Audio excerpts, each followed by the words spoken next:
Holy shit!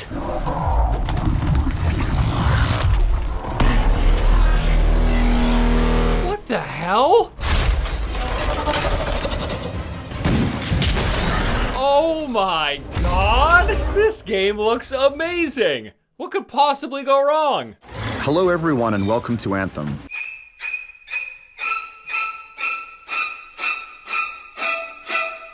Oh, right. Hello, Internet. Welcome back. Force here. Today I want to chat with you about a game that I've been keeping my eye on, and that's Anthem. This open world loot game. We're going to be going around doing events, fighting bosses, maybe having some puzzles or something, going through dungeons. This is one of those games that for me has the potential just to completely take over my life. I'm a big fan of loot games. It explains my hyper obsession with MMOs, and a lot of the games that I've spent the most time with have been games with these loot progression systems. Getting loot, which makes me stronger, which lets me fight harder enemies, which lets me get better loot, which makes me stronger, lets me fight harder enemies. It's this kind of psychotic, actual never-ending loop that I really enjoy. And from what we've seen of Anthem, from the gameplay footage and the streams that have released so far, it looks mind-blowingly awesome. The graphics are absolutely intense. I love the art style. The gameplay looks like a lot of fun. They could probably tone it down on those numbers to kind of ridiculous. Outside of that, the optics of this game, from what I've seen, it just looks incredible.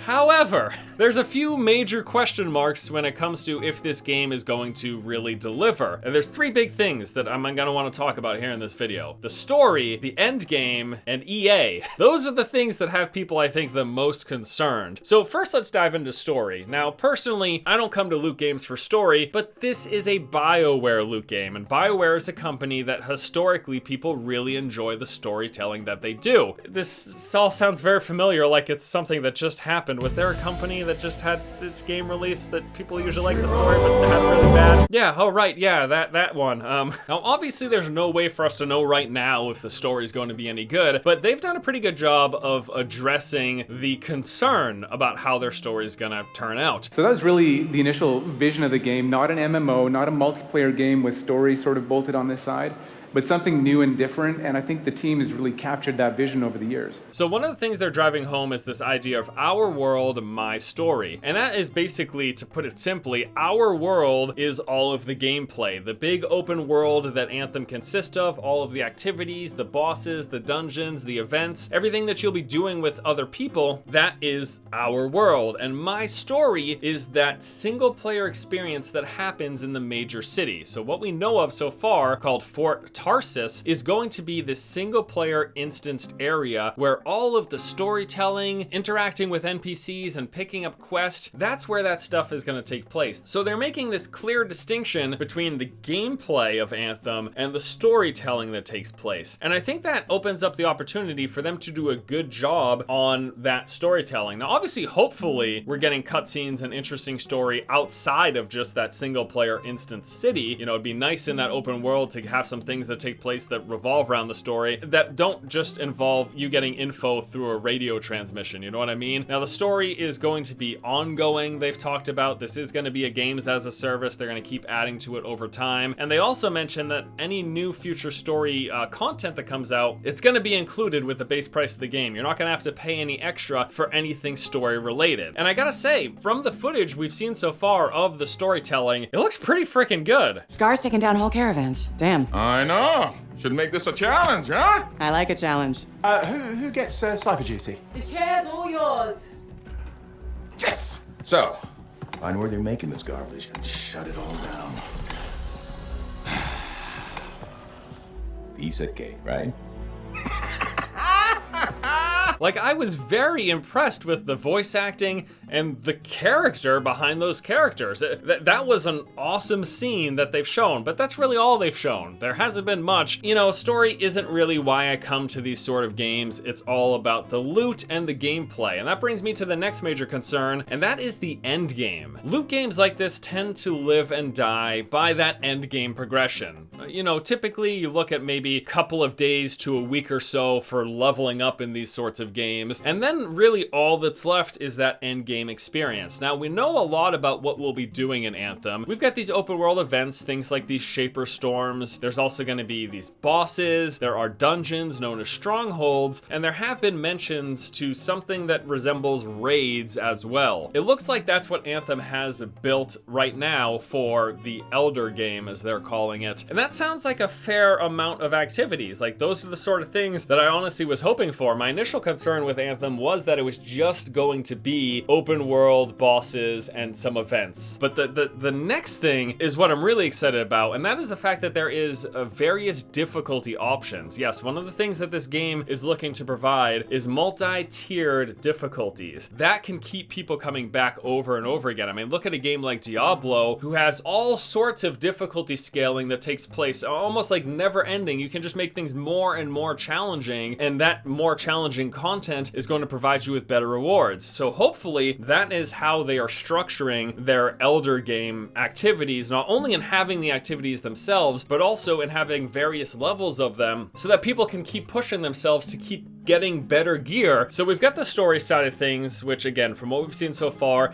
it looks like they're aware that people really want a good story, and what they've shown has looked pretty good. We've got what the end game is, all of those different activities, and the fact that we're gonna have layered difficulty tiers. I think the final major concern that people have with Anthem is just EA. I mean, let's be honest here, EA isn't exactly a company with an amazing reputation. You look at a lot of their games in recent years, and there has been a ton of controversy surrounding how they are monetizing their products. You know, you got the game, you buy it, but all of the layers on top of that, between loot boxes and season passes, and just a lot of things that we've seen in a lot of EA games, that rightfully has people really concerned. Aware of their own reputation, they have come out and talked about what monetization is gonna look like in Anthem. Monetization. How, when, loot box, cosmetics. We are going to have some cosmetics and vanity items that you'll be able to purchase, but you're always going to know what you're going to buy before you spend any money on it. So no loot boxes, no ability to pay for power.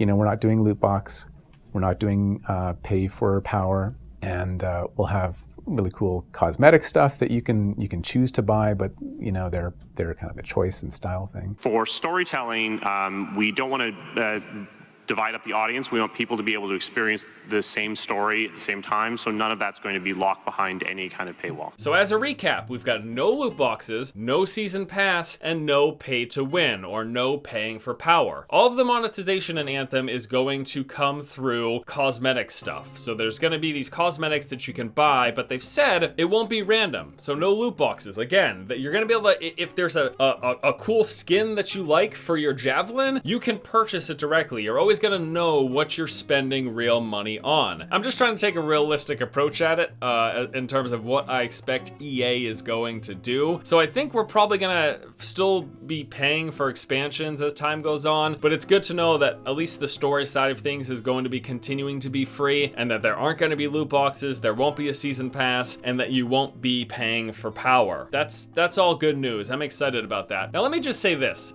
No, Anthem doesn't look especially unique. In fact, if I were to try to be super reductive and pin it down, Anthem kind of looks like a combination of Destiny, Warframe, and Firefall, all melded together, but in a really good package. It's kind of what I've always enjoyed about Blizzard games. They take a lot of really interesting ideas and systems that have been done before, but they put it together in a great package. And that is the vibe that I'm getting from everything we've seen of Anthem so far, from all of the videos they've released, from the streams that I've been watching of them. It looks like an amazing package. Just the way the world looks, the artistic style, the gameplay that we've seen, it just looks fantastically put together. So while I'll agree that Anthem doesn't appear to be breaking the mold in any way, there is a lot of value in being able to put those things together in a really tight, cohesive package. But there's still those big question marks. Is the story going to be any good? Is that end game going to last more than just a week or two? And then of course the final big question, how is the EA monetization really going to look? They've talked about it, but who knows? Things change, and things can certainly change. So I'm excited about the game. I'm very hopeful.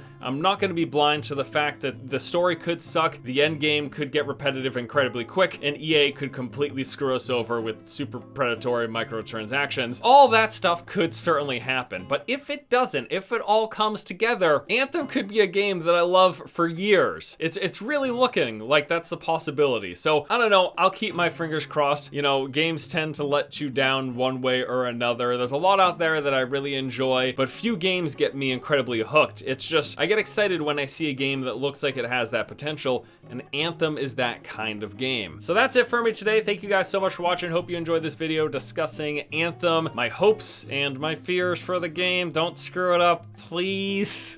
Also, if BioWare, if you guys want to let me play it early, I'd love to check it out. I just literally did this entire video talking about how I want to play the game, so don't act surprised when I'm sitting here saying I want to play the game. All right, guys, that is gonna do it for me here today. Thank you all so much for watching. Hope you enjoyed the video. I'll see you later.